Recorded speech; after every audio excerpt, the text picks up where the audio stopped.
A Super Bowl champion. The Green Bay Packers have won the Super Bowl.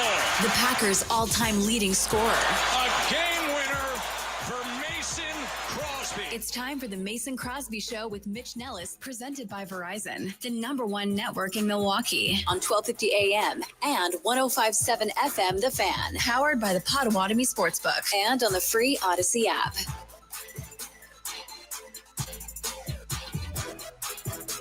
Here we are, 9 a.m. on a Tuesday. Mason Crosby is off. Now, normally Mason Crosby is off on Wednesdays, Human Wednesdays, or whatever. So what is today? Golfing Tuesday? Is that what today is? What is today? If the day ends in Y, it could be a golfing day. That's all I've learned. That's what I've learned so far. All yes. Right. Okay, that's good. That's good. Yeah. All right. So Mason Crosby's out doing Mason Crosby things. He'll be back tomorrow. Have no fear about that. Mitch Thunder Nelles will be in here at 10 o'clock like usual, and then he'll do his Middays with Thunder show from 11 to 2 today. I'll be back from 2 to 5 doing Wisconsin Sports Daily, served up by Wendy's. I'll have Drew Wagner on later this afternoon at 3:20 as we talk about a Brewers. They forgot to show up offensively last night in a shutout loss 5-0 to the Rangers, but we'll get into all that and decisions to be made with the Brewers roster. A great piece today by Kurt Hogue that irritated the hell out of me. But we'll talk about that coming up at 9:40.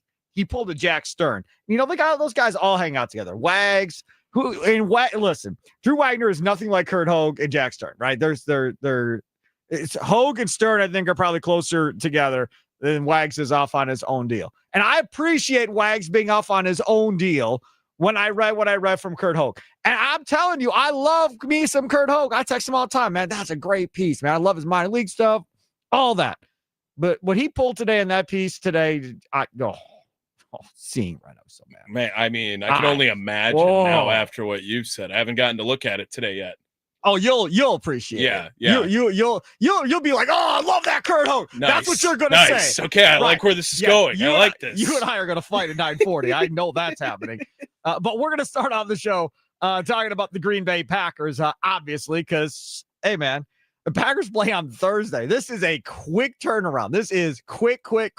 And I heard Andy Herman and I heard Tommy Wirtz talking about the Vikings and Bears game, and I'm sure Mitch Thunder Nelles has his takes on that because favorite color is purple. The Vikings. Are we sure he's not a Vikings fan? I mean, I know he's a Patriots fan. I know he's not a Vikings fan. He doesn't own any purple Vikings apparel. No, I live with a Vikings fan. I know him when I see him now, so he is not one. I can assure you, Mitch Nelles is not a Vikings fan. I'm just saying, purple's his favorite color. You never know. So they'll get more into that coming up at 10 o'clock. Talking about the Bears and Vikings game from last night and expectations now in the NFC North after seeing that game. I want to start out with something I touched on yesterday in Wisconsin Sports Daily.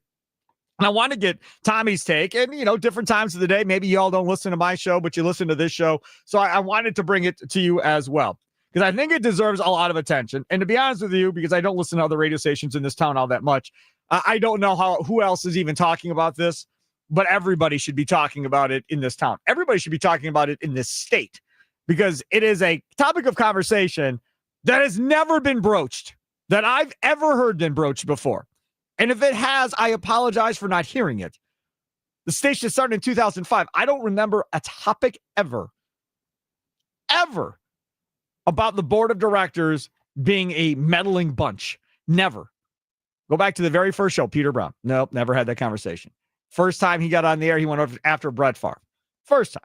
Called him a diva, called him a me guy, blah, blah, blah, blah, blah. Turned out that's exactly what it ended up being at the end of the day. But he was all over Brett. Nobody ever talked about the board of directors. Doug Russell, Chuck Freeman, Mike Wickett, Gary Ellerson, Leroy Butler, Josh Vernier, Rami Makloff, Baby Tausch. Nobody, we never talked about the board of directors meddling in operations for the Green Bay Packers. It never came up in all that time. Bill Michaels, he never brought it up either. Nobody ever brought it up over the course of time. And here comes Michael Silver. Now, Michael Silver is a gentleman that we have had on this station numerous times over the course of time. I like Mike Silver. I know based on my tweet yesterday of this quote, some of you do not, which is fine. Nobody has to like everybody that I like. But he's always been good coming on the show and stuff, and I always appreciate it. Now, I first want to say that Mike Silver did not make the quote up. Mike Silver simply wrote down what a Packers official told him.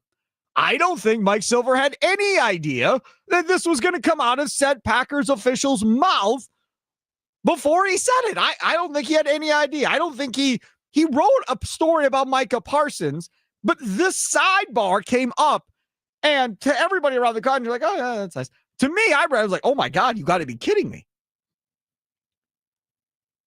This is a quote. It was clear that this is a new era, talking about the Parsons trade, said one Packers front office official. Quote, there had been moves that weren't made in the past, like trying to trade for Khalil Mack in 2018. Mark wanted to do it, but the board was against it, and he didn't want to force it on them.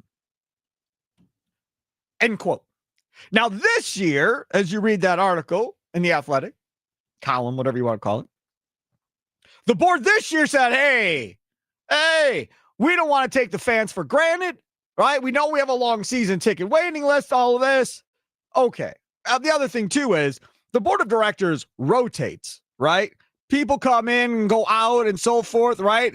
The same group isn't there for necessarily 30 years or whatever else.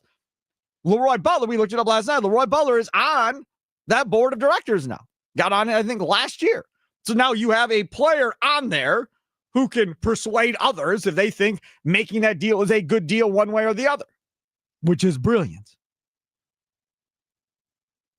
We were so tough on Ted Thompson for his entire time here.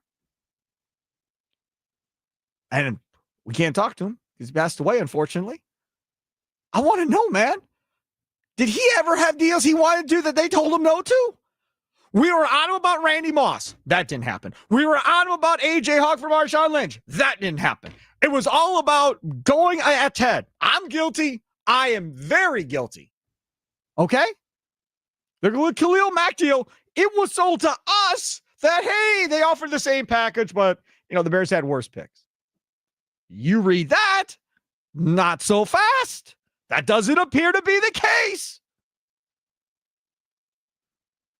The question is this: how much do you want the Packers board of directors involved in decision-making?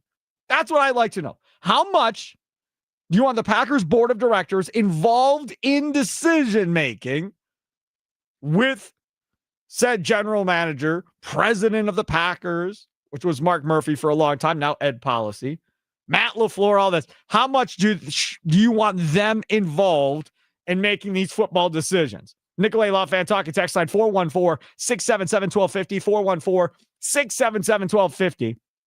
Also, we're live on YouTube. Search The Fan Milwaukee on YouTube. You'll find us there. Our videos, our shorts, streaming all of our local shows as well. And, of course, you can record and sound off right there on your Odyssey app as well by sending a message. Tommy Wirtz, if we get one in there, we'll play it back.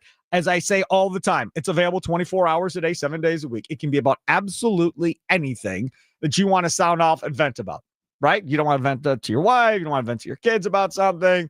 You can vent to us. We're here. And as long as we can hear you and we understand you and all of that, and there's no swearing, we can play it back. Maybe we don't play it back in a topic. Maybe we play back in case you missed it segment or an extra point segment or something. But we'll try our best to play it back at some point. It's real simple on your Odyssey app, AUDACY. How much do you want the board of directors involved in decision-making for this Green Bay Packers football team? I don't want them involved at all. I'm telling you right now, I do not want them involved at all. I went through a meddling owner in Herb Cole. Mark Antanasio has meddled as well as owner of the Milwaukee Brewers amongst his time here in Milwaukee too. And we've seen the Jerry Jones fiasco in Dallas that led to Micah Parsons coming to Green Bay and his meddling ways and being involved. And folks, I understand in the owners' cases, they pay a lot of money to own a team, so they should be able to do whatever the hell they want. I get it. These people don't own this team. They didn't spend any money to have that type of control. I don't mind that they're there deciding how much money they want to spend on Titletown District, whether or not they should buy this piece of land, what should go up on that piece of land. You can be there to decide those things. You can be there to decide whether or not the president of the team is doing a good job and whether or not you want to oust the president of the team or who the next president of the team is going to be. But that's where it ends. Once the president of the football team is named and operating and working, that person is the one that should be having final say, if there is going to be final say on the general manager making a trade or not making a trade, from my perspective. What's your perspective, Tommy Wirtz? You know what team could really benefit from a board of directors? Dallas. The Dallas Cowboys, right? So while you may be upset that the big splashy move, the sexy move, the game-changing difference trade hasn't been made until Micah Parsons, like, it's also kept the Green Bay Packers very constant and relevant for as long as it has, probably with some benefit to that. Plus, like you said, they are involved in the decision-making of Titletown District and all that goes around with Green Bay. Totally understood. But if Green Bay is going to have this approach of no ownership and no sole owner, and we are going to run things through a board of directors, we've seen all the pros listed out already with no ownership in Green Bay. I think you have to take the cons with it as well, too. And maybe they shouldn't have that role, in your opinion, but I do think that it prevents something along the lines of, hey, the Packers have acquired Aaron Rodgers and they're going to trade him in 2018 and send him off because they're already done with them and they don't think it's going to work, when you still had 2 years of MVP play left in the chamber because you waited it out. And maybe you wait too long at that case, but I would much rather have a board of directors than Jerry Jones as my ownership group. Okay. So, first of all, let's talk about the Khalil Mack deal that apparently didn't happen because Mark didn't want to hurt the board of directors' feelings and stand on a table for it. Did Ed Policy stand on a table for this one? Did Ed Policy be like, screw you all, we're doing it, I'm going to sit here until you all agree? Or was it literally that easy, like, yeah, sure, trade 2 1s and Kenny Clark? Like, no, I actually took the my first thought reading this was like Mark Murphy didn't get that deal done. Like, not not that the board of directors didn't get the deal done. Well, they didn't want to do it according to this guy. I understand. Official, whoever it is. And Mark said, okay, and walked away. Right, which is Mark Murphy not getting the deal done. If you're the president of the Green Bay Packers at the time and you can't convince your cabinet, who is like appointed by you in this way, that you want to do this deal, you didn't want to do the deal. And you probably copped out of the deal too, and then blamed it on the board of directors because no one knows who the board of directors is, and then you don't have to have anything fall on you. Google it. Google the Packers board of directors, and there's public knowledge. There's no hidden agenda here, whatever. The thing that always cracks me up about this is they're normally business people. And then maybe you'll have a player or two that might be involved in it, or a former coach or something like that that'll be involved in it. For instance, Tommy, Mike McCarthy apparently is living in Green Bay right now. Yeah. Right? He came out, got a large pop from the crowd at the game. All of his former players all gave him hugs and were messing with him. He is a good dude. I've always said that about McCarthy. But even though, that one referee incident happened. But in the basketball game, remember that?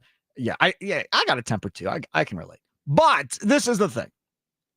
If they went to McCarthy and said, hey, man, if you're done coaching, would you want to be on our board of directors? I'd be like, heck yes. Put a former head coach on that coaches team on the board of directors, I'm in.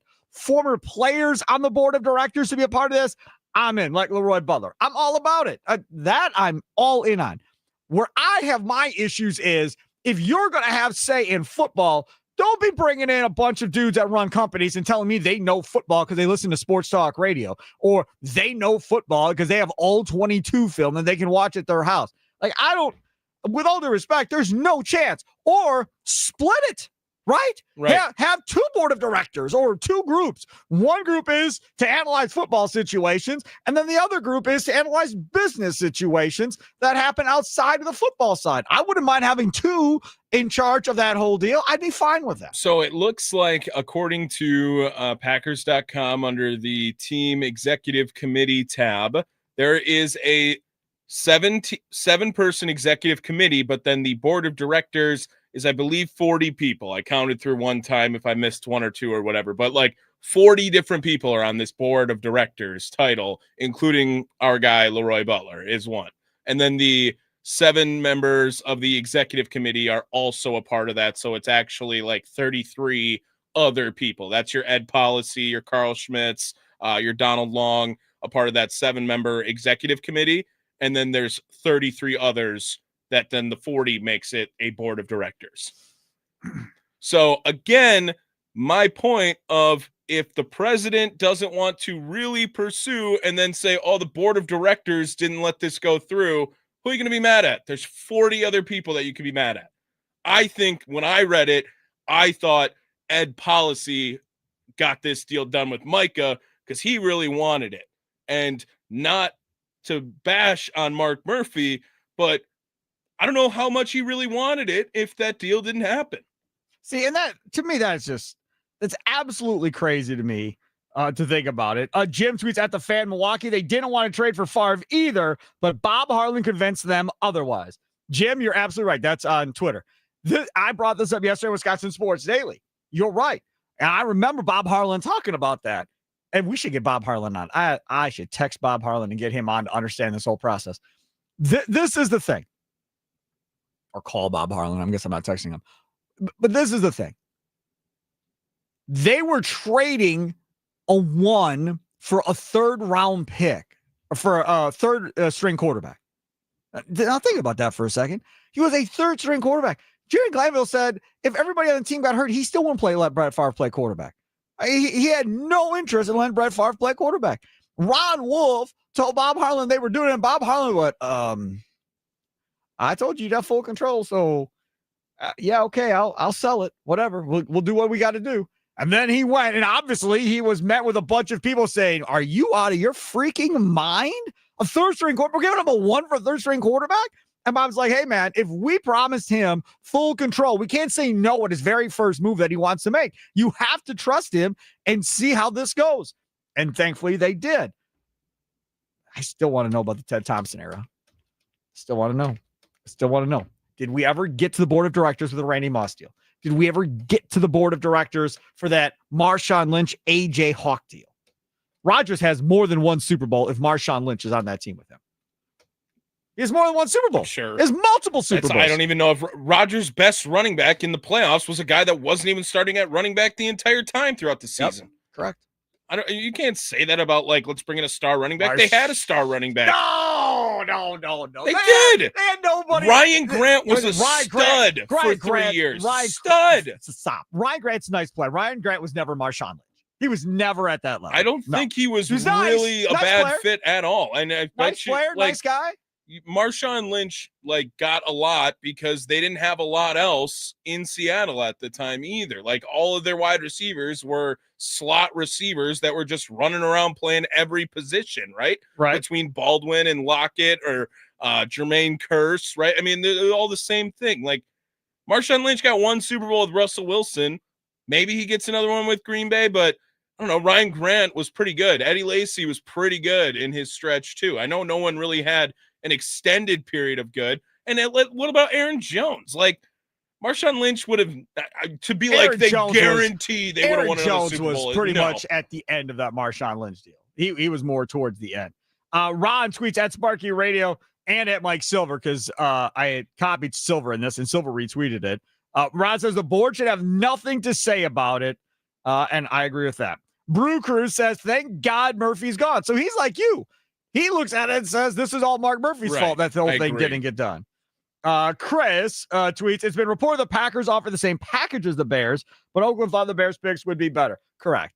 So this is what I want to know. I want to know whether or not the Packers had a better package put together, right? So the Raiders go, all right, man, you got the same package as them.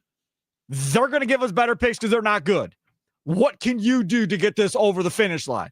And then does Murphy go back to the board of directors and go, look, I want to throw a 3rd round pick in, or, hey, I want to throw this player in. And they go, no, that's too much. We're not doing it. So then he's got to play with what he offered because that's all they would that's all they would allow. I don't know. But I do know this. Ed Policy. Ed freaking Yeah, policy. right. Yeah, I mean, Ed policy.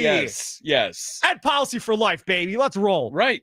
Come on, man. I don't know why. Yeah, don't complain Ed about policy. the past anymore. All right. No, And I'm not. No, you know what? This Now is not the past. this is what we're gonna do. Anytime there's a massive trade that doesn't get happen, you're gonna speed dial Leroy, and you're gonna be like, "What was going on in that meeting?" And That's then we're right. gonna get you a spot on the board of directors so that we can just have you get fired after your first meeting in the board of directors after you try to trade the entire team for Shohei Ohtani rights for the Brewers when you're on the Packers board of directors. Hell yes, I do that. Exactly. Everybody. Made's gone. Pena's gone. Churio's gone. You're all gone if I get Ohtani. See ya. I don't need any of you. Yeah, I got exactly. Ohtani. You're damn right. That's what You I would trade do. Jordan Love in the deal. You're just like doing cross sport platforms. Brewers have never won a World Series. Yeah. Packers have won Super Bowls. They have. So yeah, I consider it. You know, I this is why I know you don't want to talk too much about the game from yesterday, but I just have a quote from my roommate Vikings fan who was like, I would probably never win another Super Bowl or never win a Super Bowl in my life if it meant we could beat the Packers twice a year. Like, that's the pettiness they're at. But that's not just them, man. Bears fans say the same thing. I don't know. I think it's true. Bears fans have said that over the course of time. Lions fans have said that over the course of time. You don't understand how hated this organization is in the division. And I say it all the time. They are what the Cardinals used to be in our division for the Brewers, where just every year they're going to be there. Every year they're going to be in the playoffs. The difference is the Cardinals were going to the World Series more frequently than the Packers go to the Super Bowl. But La Russa Matheny Cardinals, every year they were the gold standard. And you hated them. And you hated them even more because La Russa acted like he knew baseball. Nobody else in the world did. So the arrogance is exuded off of that organization, that franchise. Mm-hmm. And I think that's how other fan bases look at Green Bay and Packer fans. Like, you all have no idea what a struggle looks like. Well, us older Packer fans certainly do. Thank you very much. Blair Keel, Anthony Dilwig, go through the names of horrible football players I got to watch growing up. But now, yes, spoiled. Wisconsin sports fans are spoiled in general. You have Giannis. You have Jackson Churio. You don't know yet, but you're going to have Jesus Made coming and Luis Baden and all these other cats coming. You've got Jordan Love. You've got Micah freaking Parsons. I mean, the only thing we're not spoiled in is college sports.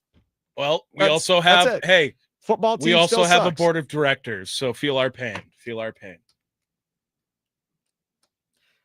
Yeah, I'm not going to get over this. You're right about this whole they screw something up. I'm going to be hot. Right. Because I'm going to now there's going to be a finger at them. Right. Like, how much did they screw this up? Why this deal didn't get done? Yes, because to me, for the rest of my life now, after this Mike Silver article, that's where my finger is going to go more than anybody else. How different is a board of directors? So like eliminate Dallas. I know we got to get to a break, but like imagine like the Kroenke, right? The Kroenke in LA, right? When they was trading all these picks.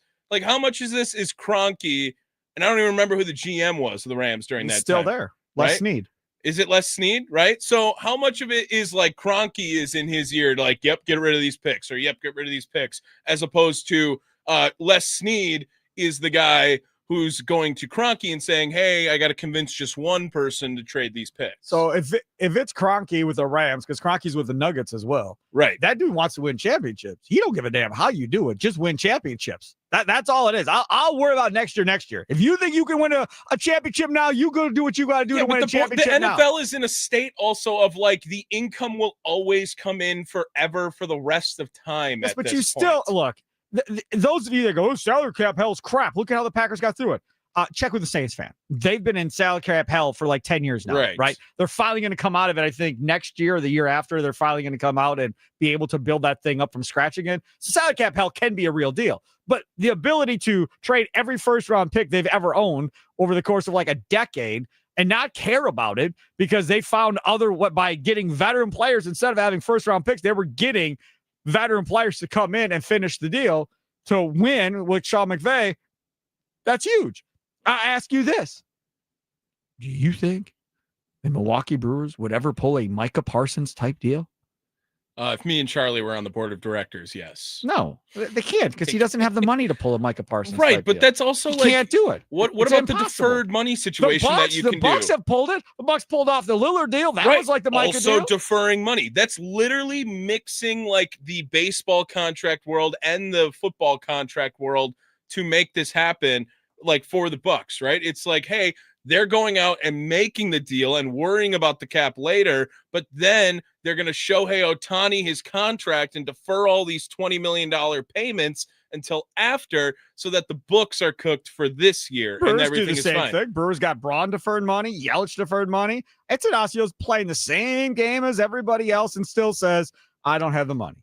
He's been deferring. He deferred money on Braun right from the jump. Yeah. That was how that Braun deal got done. And when he got the Yelich deal done, he deferred that money too. The Churio deal, I didn't look at. I don't think there's any deferred money on the Churio deal. I could be wrong. We'd have to look. But either way, the deferred money thing is obviously a thing. All right, take a quick time out. Come back on the other side.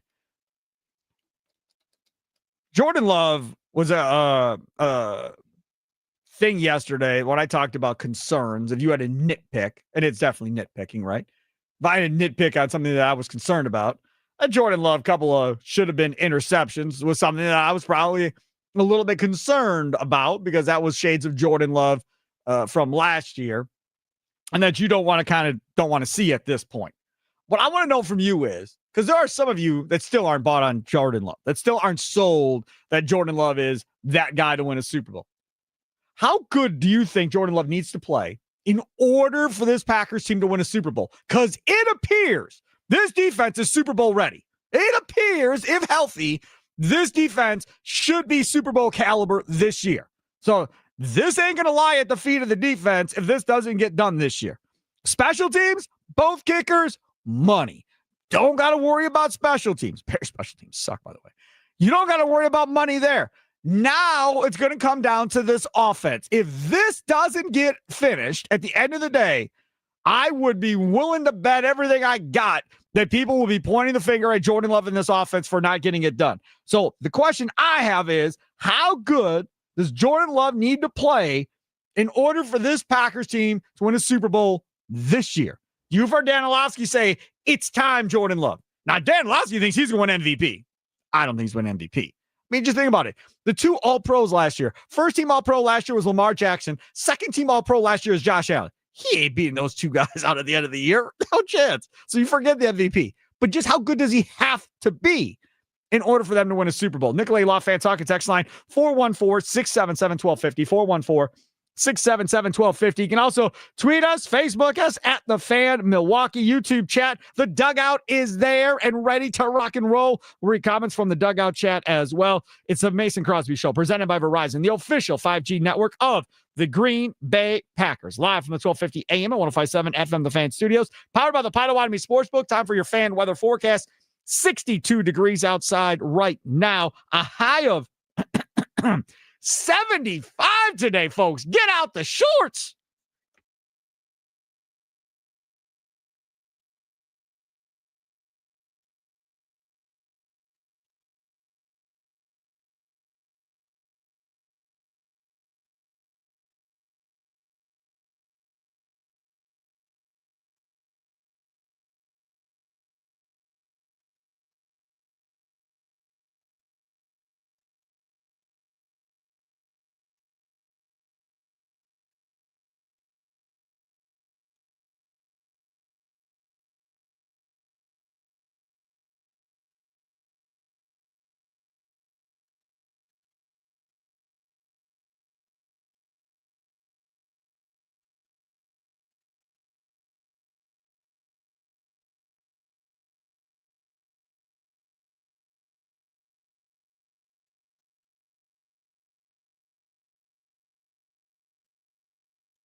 Telling you, like, these last 6 months was super draining, super toxic for everyone. I mean, it's something that, I don't think no player should have to go through. I think players' fate should be decided earlier. I think the fact that I was traded a week before the season, it was really outrageous and rough.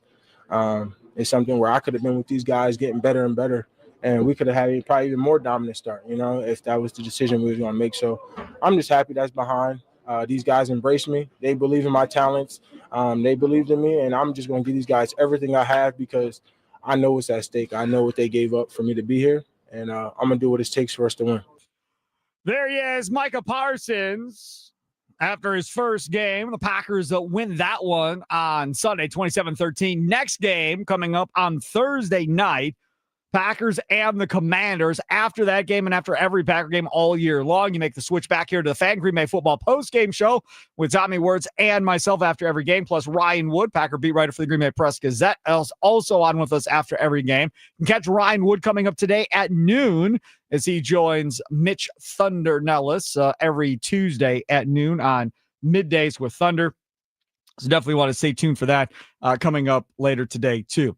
Okay, so we were going to talk about Jordan Love here, but in the break, Tommy finds this post from Rob Domofsky, who has the full details of the Micah Parsons contract signed. Now, if you remember, Brian Gutekunst was the guy who, when talking about this deal, said he was very, I believe he might have said two varies, happy about this contract that Russ Ball put together for Micah Parsons and how it allows them flexibility to do what they want to do within this team.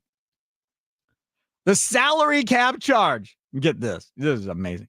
The salary cap charge this year for the Micah Parsons deal is $9.97 million for Micah freaking Parsons. That's all the salary cap charge is, Tommy. I don't think you could have done a better deal. His signing bonus money, $44 million. Base salary is only $1.17 million here in 2025.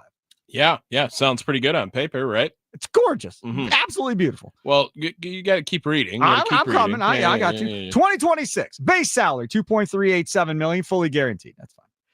Option bonus, $38 million, fully guaranteed. Fine.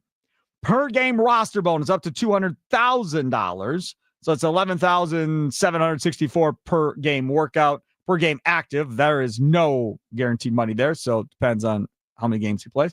Workout bonus, $250,000. Salary cap charge at 26 of $19.237 million.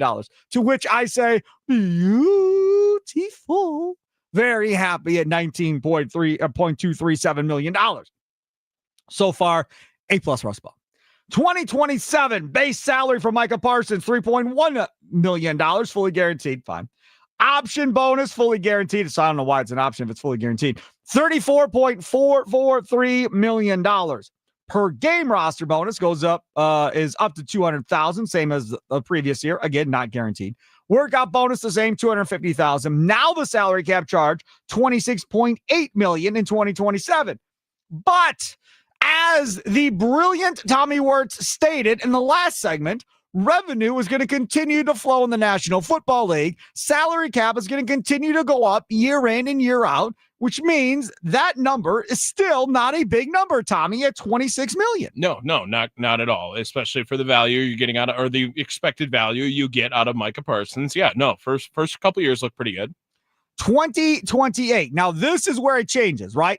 And Goody said the first 3 years of this contract are super salary cap friendly. Now, after the first 3 years, now they're going to have to probably get to restructuring. And if not in 28, before 29 and extending. Base salary in 28, $13.05 million. $12 million of that is guaranteed for injury only, fully guaranteed if on the roster the 5th day of the 2027 league year. Per game roster bonus, same, $200,000. Workout bonus, same, $250,000. Salary cap charge, $42.2 million. That's a big number, regardless of what the salary cap is at. 2029 base salary, $43.55 million. He's never going to see this. So we don't even have to read 29. 29 salary cap charge, $73.78 million. Not happening. So notes on this from Rob Demoski of ESPN. Base salary in 26 increases to $40.387 million guaranteed if the first option bonus is not exercised. Base salary in 27 increases to $37.55 million guaranteed. The second option bonus is not exercised, which it will be. Base salary in 28 increases to $40.55 million if the third option bonus is not exercised. Contract contains void years from 2030 to 2032. If you look at this and how this all looks, he is going to be on this team through 28, and then he will be done. He will not see the 2029 year. So realistically, this is a 4-year deal. And after 3 years, we'll see what they end up doing after 3 years. But I would assume it's 4 years and he's cut before 29 and they move on from him at that point, Tommy Wirtz. Why do you just got to give out the biggest bummer topics all the time? Salary cap charge of 73.7. This wasn't on our topic rundown. You're the one that I sent this to me and said, here you go, Sparky. I know. I just knew you'd love to talk about it. But I don't know. I mean, yeah, the last year of the deal in the NFL now, unless you're the quarterback, is never guaranteed at this point anymore. And this is kind of just typical for NFL rosters to backload all this money and then either restructure or cut their losses by the end of it and guarantee some money up front so that they're happier about it. I mean, the signing bonus, what did we say it was, 44 million? Yeah. So 44 million, put your name on this paper. It's pretty hard to pass that up as well. And if I know Green Bay as well, they'll find a way to restructure this with Micah Parsons so that he will get some of this money. And I think he could be on the team longer than that year. This is the thing that I'd be curious about with Goody and Russ Ball in this conversation with Mulligata, the agent for Micah Parsons, is do they talk in this initial contract conversation of how do we get to the second contract? Right. So this is the first contract. We all know 29 is not happening. No team is going to survive on a $73 million cap charge, right? Nobody, that's just numbers. That's all that is to make it look fancy for Micah. But how do you get to the second contract? Where is our opt-out and renegotiate, or how do we extend? Those conversations, I would think, have to be had to figure out how this whole deal works at the end of the day. Because otherwise, this is really, like I said, a 4-year deal, and really could be a 3-year deal, and they could just boogie on out after 3 years and trade him at that point if they wanted to. The one thing I don't see, and I'm not smart enough, is what is that dead cap number in 28 going to look like if they cut him prior to that 28 year or trade him at that point. That's what I want to see. I looked up Ken Ingalls, who is our salary cap internet guy, and he must be at his full-time job doing this thing because he doesn't have anything posted yet. But to me, that is what this all comes down to. What do those dead cap numbers look like in 28? What do the dead cap looks like in 29? The dead cap number in 29 with a salary cap charge of $70 million. I bet you the dead cap number is going to be a couple $1 million, maybe. 8.8 million I got in 2029 would be the dead Where's cap number from? According to Spotrac. Spotrac? Yeah. So this has, they have these numbers that Demoski just tweeted out.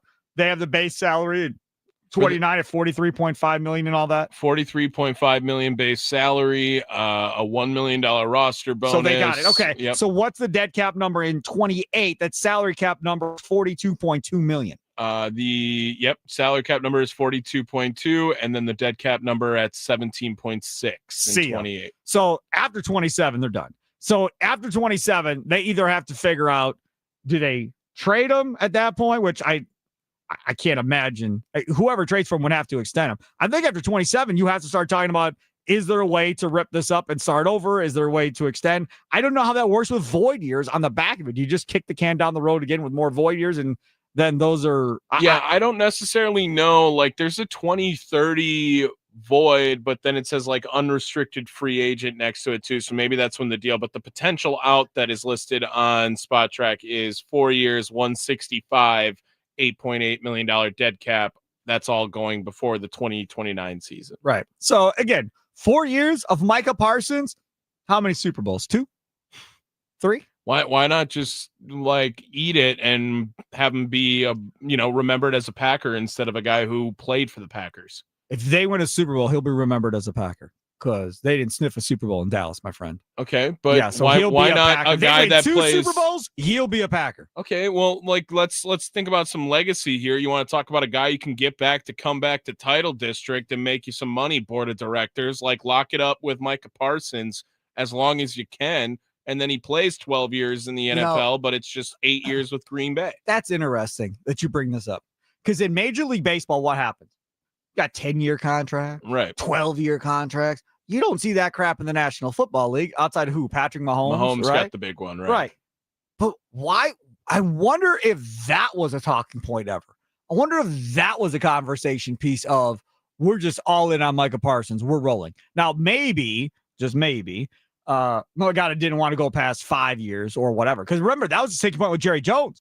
Jerry Jones didn't want to give him the 5th-year option. They wanted nothing to do with it. They wanted a standard 4-year deal, and they wanted to be out. And the Packers were willing to give the 5th-year option and get creative to make the money work at the end of the day. And they paid him, what, $6 more million at the end of the day than what the Cowboys were offering. I think the Cowboys were offering 140.5. This deal comes in at like 147, something like that. So they got more money from the Packers, but that 5th-year option's not happening. Like there's no way you're taking a cap number of $70-some million into that 29 season. So it's a 4-year deal. Yes, would I love to have him extended past the 4 years? Yeah, absolutely. I'd love to have him here for 10 or 12 years as a member of the Green Bay Packers. I'm all in on that.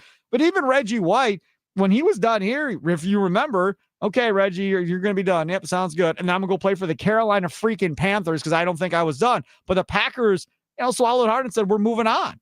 And he moved on as well and went to the Carolina Panthers. So now with this logic and how we've been talking through this, like, have we, are the Larry Fitzgeralds of the world's done? You know, I think the quarterback position. The quarterback's the only position that could be on a team for more than 10 years at this point. Like, we'll never see that again from another NFL player ever. Maybe, unless it is, J.J. Watt. Well, right? Yeah, but he's done. He's gone. Right. But it was Larry Fitzgerald and J.J. Watt left too. I'm not saying J.J. Watt left. Myles Garrett. Maybe. He's been there his entire time. He hasn't left as of yet. You'll probably still see some guys that will be there forever. And Andrew Brandt, said on this show that, you can win with a high-paying quarterback and still adding somebody else. So that's what the Packers are out to do, prove everybody wrong that you can have a top-paid quarterback and a top-paid player, somebody else, and still finish and win this. Because when Devontae Adams was making all that money with Aaron Rodgers, they didn't win. They didn't go back to a Super Bowl. Once it got to that point, and Bakhtiari was making all that money, they didn't go. So what you're asking the Packers to do here is break a myth that you can go with two really high-paid players and get this done because you're so young around those players kind of going forward. Didn't the Chiefs do that already, though? The Chiefs kind of already broke this myth.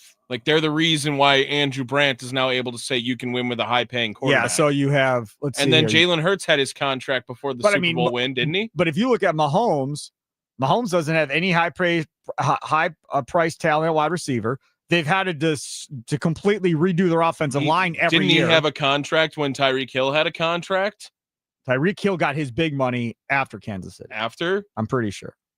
You'd have to go look. I could be wrong on that. But I'm pretty sure he got paid his big money after Kansas City. Jalen Hurts has probably the highest paid offensive line in the NFL, right? And Saquon Barkley took a kind of team-friendly deal, but then they restructured it to give him more money this year. I don't know. We'd have to dive into it. But I know this. Jordan Love and Micah Parsons are the only two players that combined for over $100 million in the course of a year. That we know. They're the only team in the NFL that has this. So this would really be breaking things up. I'm happy. Like Goody is happy. I see why Goody is happy. Salary cap numbers are super friendly, which allows them to still be kind of in the mix here going forward if they want to do things. I looked before the Micah Parsons deal. And we'll have to go back and look. But the Packers were kind of up against the cap next year as it currently sat prior to that Micah deal. We'd have to go and look and see where they're going to be in 26. But in 27, they had a ton of cap space in 27 after the 26 season. So let's see how that whole thing plays out. All right. If you missed any part of today's show, which is only the first hour of the show, obviously, you can always listen to Apple Podcasts, Spotify, wherever you get your favorite podcast. Just search the Mason Crosby Show on your favorite app. Hit the follow button. You can catch up on every episode, every hour, every highlight. whatever works for you. Coming up on the other side, we are going to get to the Milwaukee Brewers because, let's face facts, there is a big decision coming with Rhys Hoskins, but have no fear. They'll still be talking about the Minnesota Vikings, the Bears, the NFC North, expectations changing with Mitch Thunder Nelles as he opts in place of me coming up at 10 o'clock. And the Packer receiving core, there's a question on that in the 10 o'clock hour as well. Can't count on much, but you can always count on Sundays with the NFL on CBS and Paramount Plus. Stream your local NFL game live every Sunday, all season long, starting at just $30 for your first year. It's like $2.50 a month. Visit ParamountPlus.com/NFL to get started today. It's Mason Crosby Show, presented by Verizon, the official 5G network of the Green Bay Packers, live from the 1250 AM and 105.7 FM The Fan Studios, powered by the Potawatomi Sportsbook. Sparky here.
Welcome back, Mason Crosby Show. presented by Verizon, the official 5G network of the Packers. See Sparky Fifer filling in for Mason Crosby today. Mitch Nelles will be back here in his normal chair.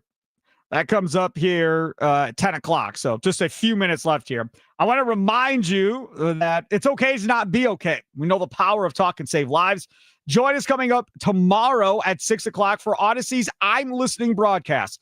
Some of the biggest names in music, news, and sports, and some of the most respected mental health professionals. Again, if you want to follow along, hashtag I'm Listening Live, and we'll air I'm Listening tomorrow night from 6 to 7 here on The Fan. We've been doing that show for a number of years, the national show that Odyssey does. I'm very proud of it. I think they do a phenomenal job with it. And again, I always like to say nobody's ever alone, man. Nobody's ever alone. So make sure to tune that in tomorrow night from 6 to 7. I'm Listening. And you can also listen on your Odyssey app as well. Download that and listen there to AUDACY. Okay, so I'm going to possibly fight with Tommy Wirtz now. So we only have a couple of minutes left, so there's not going to be a long fight because Mitch Thunder Nelles needs to get in here at 10 o'clock and give his thoughts on Vikings, Bears, the division, the wide receivers for the Packers. They got lots of good stuff coming up in the 10 o'clock hour, Tommy and Mitch Thunder Nelles. But Kurt Hogue put this piece out at 1:53 this morning. It got posted to the Journal-Sentinel website. And the topic is, with Rhys Hoskins coming off the injured list, will the Brewers really carry 3 first basemen? And if you read this piece, Pat Murphy said, quote, I look at it as 3 offensive players. That's kind of the way it is in September, even though rosters don't expand the way they used to, but I look at it as 3 offensive options. Okay, fine. No problem. So now here comes the crap part. Here comes the part that irritates me. The big swings for Bowers came over the weekend in Pittsburgh when he went 6 for 12 with a home run, double, and 6 runs batted in. That's weekend. Fair. I have no problem with that comment.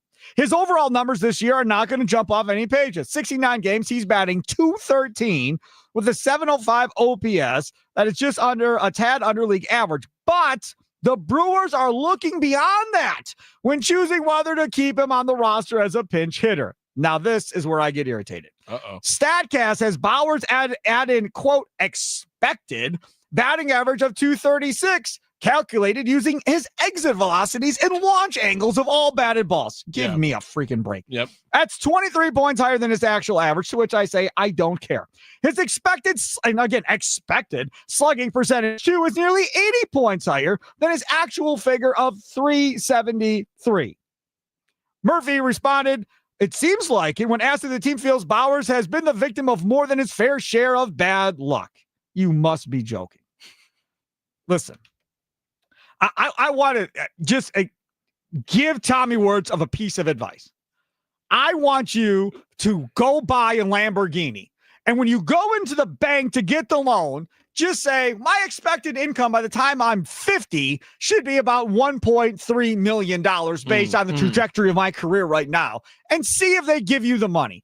You could take your expected numbers and shove them where the sun don't shine. We are playing in today. I do not want to hear about Jake Bauers' expected numbers when he goes over $1 million in the playoffs possibly, or Andrew Vaughn's expected numbers if he goes over $1 million in the playoffs. Furthermore, if you read this piece by Kurt Hogue, who I love a lot, it talks about Rhys Hoskins ain't even going to be on the field. He's talking that Andrew Vaughn is going to be on the field. He's going to be the first baseman. Bowers is going to be off the bench or rotating in depending on who's pitching because he's a left-hander. And it sounds like Hoskins is going to be a bench guy and a pinch hitter, to which he is not done before. Okay. Now, you tell me, you like this plan? Because that also then means, didn't say it in this piece, Siegler must be the one that's gone. Correct. That's what we all just wanted. I don't know why you're so upset. You're just mad at nerds at this point. Hold on a second. That then means, because they're not going to let Caleb Durbin play every day, we know that they're letting Anthony Siegler play instead. Who's rotating with Durbin at third? Mona or Ortiz, one of the two. Ortiz better not rotate with him at third base. Ortiz is their guy at shortstop. I'm saying that Ortiz played third base all of last year. I understand. And he could play in place of Caleb Durbin if they like him. No. And Mona's been great in his fill-in roles. I will absolutely roast Murphy. You and have been asking for Ziegler off this team for 2 months, Sparky. I agree. Well, I haven't told you what I want. I agree with you. I want Ziegler off the team. I'm fine with Ziegler off the team. My question is, who's at third? Now, if it is going to be Monasterio or Mona, if it's going to be Monasterio, that's fine as long as he continues to hit. Defensively, I don't think he's anything special, but that's fine if that's who you're going to play at third base. I do not want Ortiz at third base over shortstop. He's your shortstop every day in the playoffs. Do not mess with it. Tarang's at second base every day in the playoffs. Do not mess with that. If you don't trust Caleb Durbin, which clearly they don't, then Monasterio's got to be the piece that rotates with Caleb Durbin, I think, at third base. But you brought up to me that they were trying Isaac Collins out at a little bit of a third base. Did you mention that to me? I said that Drew Wagner told me that he was taking a couple grounders. All right. All now, right. First of all, you've also said on these airwaves, you know that's not going to happen this season. Wow. And I don't want to look ahead because this season could never happen again for Milwaukee. Oh, you're saying if they win the World Series? I'm saying this season could never happen again. So yes, I don't care what the down the road outlook you think is let me ask of you this team. At third base, because Murphy's talking about that his options at first base, he just looks at them as offensive players. He doesn't look at anything else. They're just offensive players. Yep. So is defense not as important at third base if Isaac Collins is playing at third base? No. And if that outfield all of a sudden is Yelich, Churio, and Frelick, and then that DH then becomes Hoskins at DH, and now all of your hitters are in the lineup. You're like with mixing Vaughn your or years Bowers up. at first? No, you're like mixing everything up. Like Hoskins will never be DH when Isaac Collins is playing third base. That will never happen in the history of the Brewers. Why? That will not, because Hoskins can be gone next year. So what? So Isaac Collins isn't going to play third base this year, is what I'm saying. No, I don't know, man. No, it's not. If defense is all of a sudden not going to be as important and the bats are going to play, would you rather have Isaac Collins bat or Monasterio's bat? I would rather Isaac Collins is playing in the outfield than Christian Yelich is playing in the outfield. So therefore, Christian Yelich is the DH. Not playing. No. Did you just say Yelich is in the outfield? No, it's probably Vaughn or Hoskins is your pinch hitter. Yes. Like that's what it is with Bowers on the bench too, because he's a lefty option. So wait, it's laid out for you like this. Refresh this. Your outfield looks like this. Your outfield is some sort of Collins, Churio, and Frelick. Okay. Those three should start every day. Yes. Durbin, Ortiz, Tarang, either Vaughn or Hoskins with your bench. Not according to that article, it's Bowers or Vaughn according to that article. But go ahead. Okay, well then even more so than it's Jake Bowers is first base or Andrew Vaughn is first base, and then the other guy is just a pinch hitter anyway too. Like you're with mixing Hoskins. up your years on Isaac Collins can play third base while Rhys Hoskins is your DH. Like that's not going to happen this year. It is not going to happen. Your best get that out of your lineup, brain. Your get best that out of your offensive lineup is Collins at third if he's halfway decent, and then your outfield is Yelich, Churio, and Frelick, and then your DH then becomes either Vaughn or Hoskins at DH, whoever's not playing first base, and Bowers is a pinch hitter. Monasterio's off the bench. That is your best offensive lineup you can build. You're just trying to take Caleb Durbin out of the lineup already here. Pat Murphy's been doing it all year. He doesn't care about Caleb Durbin. He's not moving. Isaac Collins has been one of the best defensive outfielders in baseball this year. He's not a Gold Glover. He's not a platinum might glover. win a Gold Glove in the outfield this year. He's nice. He could win a Gold Glove this year in the outfield. That would not surprise me. Yes. I'm telling you, if we're talking about putting the best offensive lineup out, now again, I don't know. Has the Brewers' identity been let's put the best defensive lineup up or best offensive lineup up, or has it been we're going to have the guys put the ball in play and run hard? I'm not the one that said we're looking at first base as three offensive bats. Pat Murphy said that, not me. Yes. That's what he said. I'm going off what the man said in the playoffs. That in the playoffs, I'm looking at those three guys as three offensive bats that I can use. These can also change from series to series, and maybe someone gets hurt along the way too. I'm just telling you that the reason why they like Jake Bowers is because it is a lefty pinch hit bat. And if Siegler could have hit 225 when he was up here, his expected he would have numbers, been. his expected numbers I heard was like 450. Oh. Coming up next, Mitch Thunder Nelles will be here. Yes, Mitch. Can I say one thing? Sure. To your point, if Pat Murphy wanted the best offensive lineup out there, Turing would be at shortstop every day. Agreed. He's not. So Murphy has made it Durbin clear. would be at second. Right.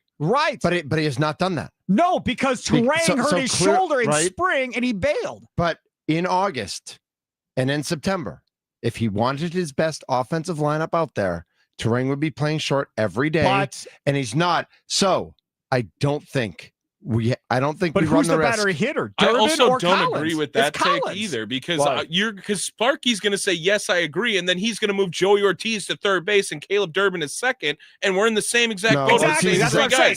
Guys. Collins is a better hitter than Durbin.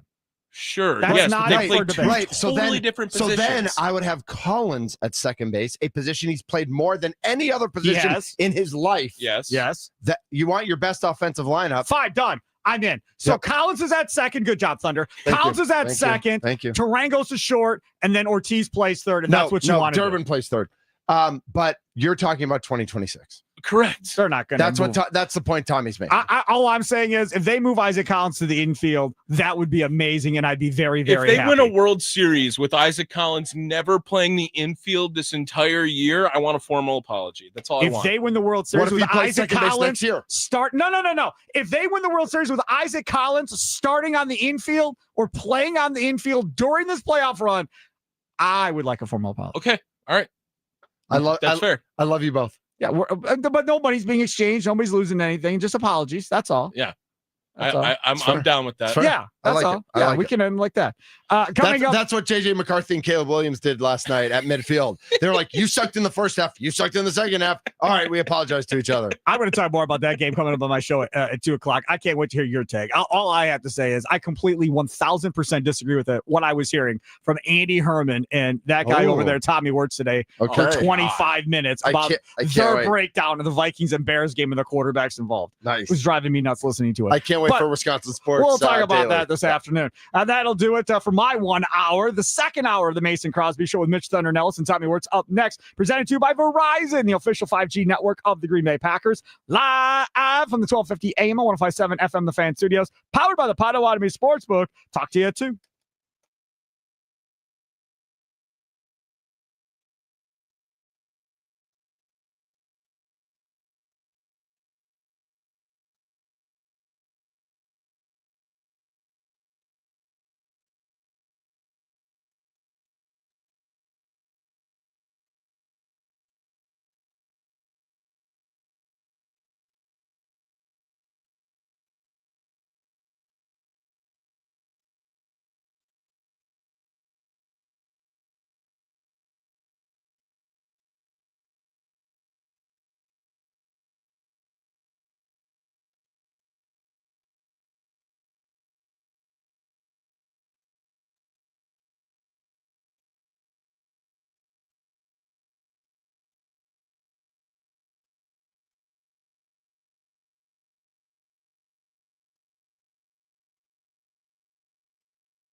A Super Bowl champion. The Green Bay Packers have won the Super Bowl. The Packers' all-time leading scorer. A game winner for Mason Crosby. It's time for the Mason Crosby Show with Mitch Nelles, presented by Verizon, the #1 network in Milwaukee, on 1250 AM and 105.7 FM The Fan, powered by the Potawatomi Sportsbook, and on the free Odyssey app.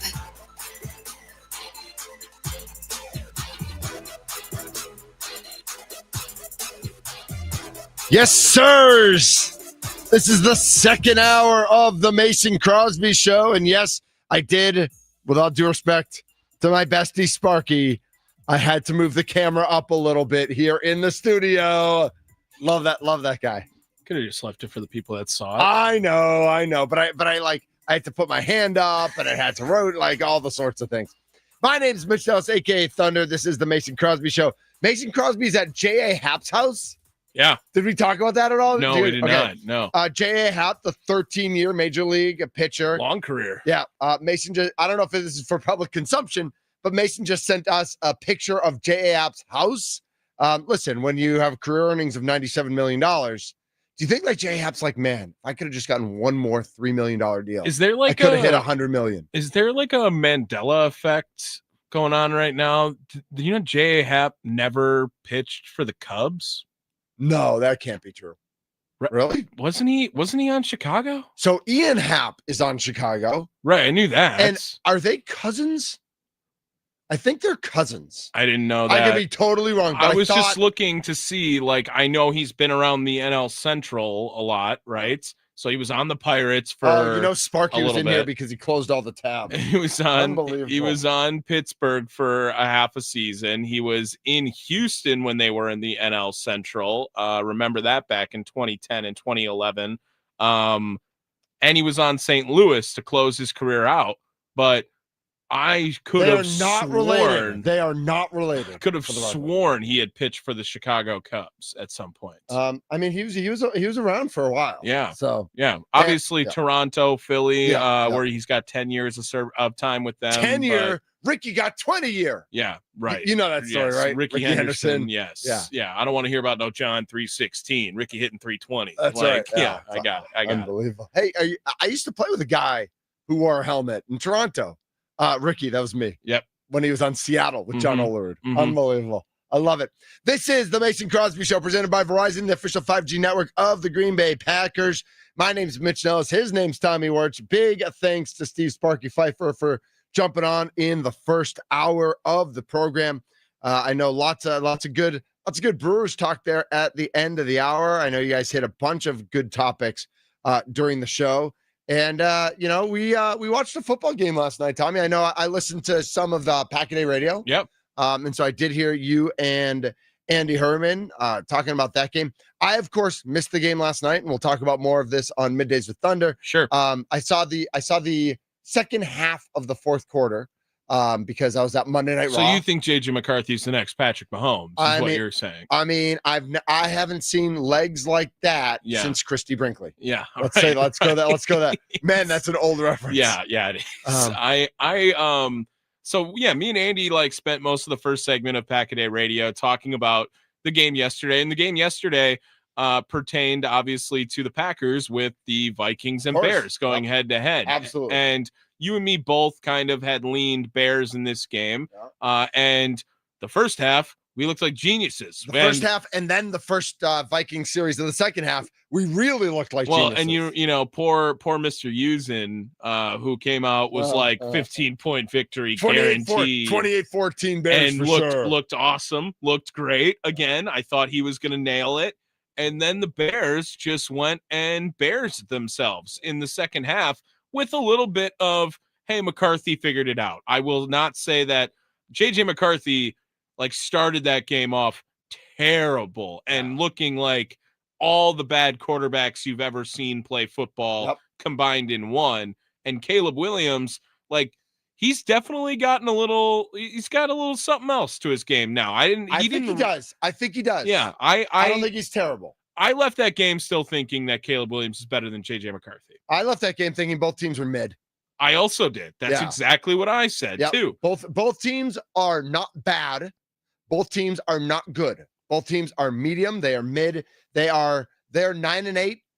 Good things could happen to get to 10-7. Easily could go 8-9 or 7-10. Not easy games for the Packers or Lions, though. Like those games should not be runaways for either of those teams, just because they're divisional games, and we saw what happened last year. And it's like, but I don't know. Neither of these teams impress me. No, and I also granted, think it's week 1 that the legs that they have at the quarterback position is more than Jared Goff, right? Yeah, so Jared Goff sure. can't run. Yep. And Caleb Williams, he had a little pep in his step yesterday, I thought. First of all, another thing, like, as we are always talking about field conditions, like Chicago. I mean, just like to have to replace your turf like 5 minutes before the game. They're because the worst. They have to move, yeah, right? Oh God. Are they moving for sure to Mitch, Arlington Heights, or are they not? I mean, it's like they are and they aren't every other week. They bought the land. Yeah, and then they sell the land, it feels like, every week too. They're just trying to get parcels all over Chicago. Field and the city of Chicago is such a flipping joke when it comes to that field condition. And we've all known about it. I just saw a post like a few minutes ago about that the goal line wasn't painted straight. Right. Makes total sense. What are we doing? Makes total sense to me. That's like me. With that, yeah. You should have seen me, Tommy. Last year during softball, U10 game, the field wasn't like the rec department in Whitefish Bay usually paints the field, and they hadn't for whatever reason, and I had to. It was literally the worst debacle of painting batters boxes and foul lines of all time. And like that's what Soldier Field looks like. Well, me painting the lines. So we were going to talk a little more about this game with Sparky, but then we talked so much about it with Andy's show that Sparky wanted to push it back to this hour, so he could talk a little more about it in his show as well. But the way we're all local all the time right here in the fan. 8 a.m. to 5 p.m. Let's go. Every day now, every day. Yep. So my thought from this was we could now have a question posted that was, have your expectations changed for the Packers in the NFC North, specifically after watching that game yesterday? Because I think a lot of people, you know, if you were in an optimistic standpoint, right, of you're going to split every game. Every series, you're going to do 1-1 with Detroit, with Chicago, with Minnesota, right? Yep. Last year, you went 1-5. You're already at that division win marker that you were at last season. It's a good feeling. 3-3 is way better than 1-5. Yes, sir. I have no doubt in my mind the Packers will go 4-2 or better in the NFC North this year.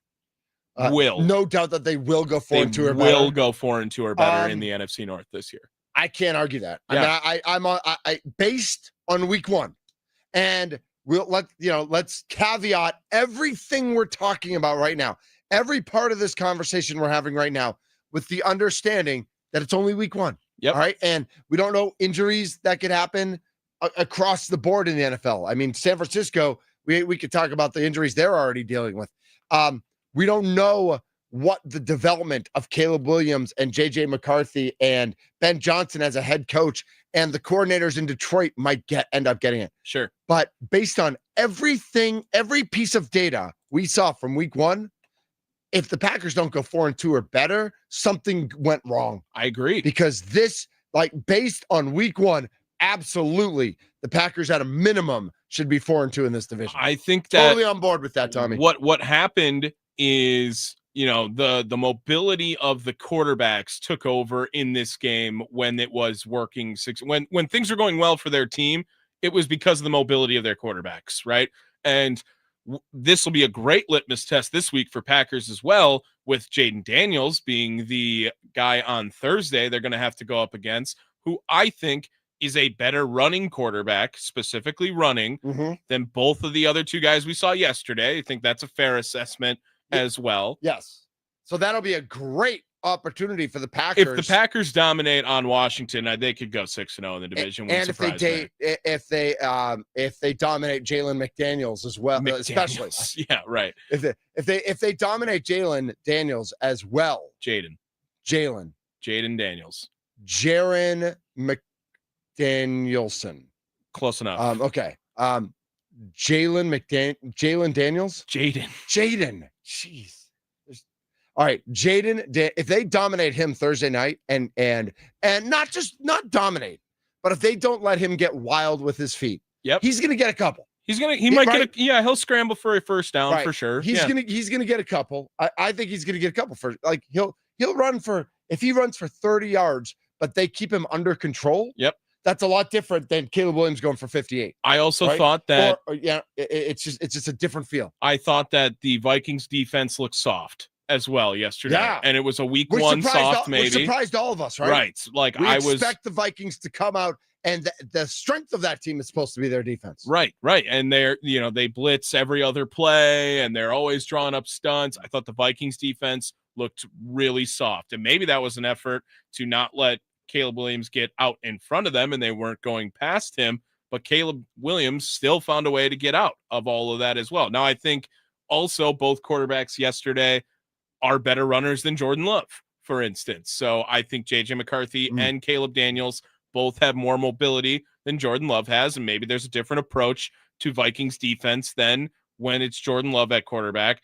But I left that game thinking that, wow, if the Packers are playing at their fullest with the athleticism they have on defense, they could negate both of those mobilities in the quarterback, and that was the only way they were able to move the ball. That was until the Vikings also just got rid of Aaron Jones and were like, Jordan Mason, come in and start running the football. Because Jordan Mason looked like one of the better running, looked pretty good yesterday too. Right. He looked like the better running back. Specifically running, yes. Right. And Aaron Jones looked like the receiving running back. Right. And that's, I don't think that's a shock, but 414-677-1250, 414-677-1250. Did last night's game change your expectations for the Green Bay Packers this year in the NFC North? And based on, how I had predicted this game to go, I thought this was going to be a bit of a, kind of what we saw in the first half. Like I liked the under, and then it's 10-6 and I said to the Rumbles at Monday Night Raw last night, I said, whenever you get a pick six, that just messes with the over. Even if you're going to get if you go with the under and there's a pick six, that just messes with everything. And I do think it's crazy how much more scoring there is in fourth quarters than every other quarter in the NFL. Like, why don't you play with that type of intensity for four quarters? Like, why does the game flip around so much when you're Buffalo or when you're Minnesota? Or we see that so often in the NFL in football games that things go crazy in the fourth quarter. But did this game change your expectation for the Green Bay Packers in the NFC North? 414-677-1250. Find us on Twitter at TheFanMilwaukee, at ThunderMKE, at TommyWSSP. Find us on Facebook as well. You can also get us on YouTube. We are live on YouTube at TheFanMilwaukee. Tommy, my answer is no. I don't think this game changed my expectation. I think the Packers game changed my expectation. Okay. What happened in this game is kind of what I expected to happen. I thought it was going to be a low-scoring, bad game between two teams that are trying to find themselves and still are kind of a mess. And I think that's what, yes, it was higher scoring than I thought it would be, but I still don't trust either of these teams. And I didn't trust them coming into the game. What changed this weekend is I don't want to go all in, but I trust the Packers a lot more than I thought I would after their week one win against the Lions and the way they did it. Like they didn't escape with I predicted that they were going to push, remember? I said it was going to be 26-24 or 24-22 or whatever. Right. I mean, they dominated that game in a way that few of us really, as big a Packers fan, green and gold glasses that we're wearing, I think few of us really expected domination the way the Packers dominated. Completely agree with you on that comment as well. But I also think that here's something to look at, right? And Andy brought up a really good point too, is that Caleb Williams looked the best when the plays were scripted. Like once they got off script, Caleb Williams kind of going back in some old tendencies. I saw that he had the highest percentage of missed passes, like next gen stats, whatever, from any quarterback in week one. That's not something you like to see as well. And now he's also 0-3 versus the quarterbacks he has played from his draft class, between J.J. McCarthy, Jaden Daniels, and I believe Drake May was the other one that he played. With Bo Nix being the only one he has not played. That's right. That sounds right. So they played Bo Nix this year, right? Yes. No. The Packers play the Broncos, not the Bears. So I do think that what you have to say about J.J. McCarthy when he got put into that situation at first. You could tell he was nervous. You could tell he was a mess. He was a mess. all over the place. He was not ready. He settled in. Yeah. I think he is the worst player on a solid team still. And they're going to rework some stuff, but like the defense looks soft for Minnesota. Yes. The offense looked unorganized for Chicago in the second half. Like the Bears had, I think I heard Aikman say they're going to look back and wonder like how they lost this game. It was like, did you see how many stupid penalties the Bears had during this game? Like just, I think they had 4 false starts in the first half. Like obviously they're not on the same page with Ben Johnson at on home, the offensive line. False starts at home. Right. It's a bad look. It's a bad look. Yep. So I think that like Bears are going to bear this year. Vikings definitely take a step back with this new quarterback. And the Packers are just better than the Lions. So, yeah, my expectations now maybe have all changed over the weekend is a better way to put it. But specifically after that game yesterday, one of those teams, like the Bears, if the Bears would have done first half Bears in the second half, like then you're going to be like, oh, we got to take the Bears a little seriously this year. They go up when they went up 17-6. If they go on and win that game 31-13, right? After being upset, then you're right. We're taking this game very differently. Right. Take a touchdown off the board because of the pick 6. They're only putting up 17 points. Like I was pretty unimpressed with both teams. Yeah. Looking at the penalties, as you mentioned, Minnesota 8 for 50, Bears 12 for 127. Yeah. Even take away that 31-yard pass interference, and they're still 9 for 96 or whatever that is. Or 11 for 96. Way too many penalties.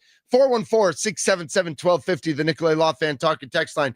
Your thoughts, does last night's game change your expectations for the Packers in the NFC North? They're even talking about it on the 4-letter network right now. Like, is the NFC North the Packers to win?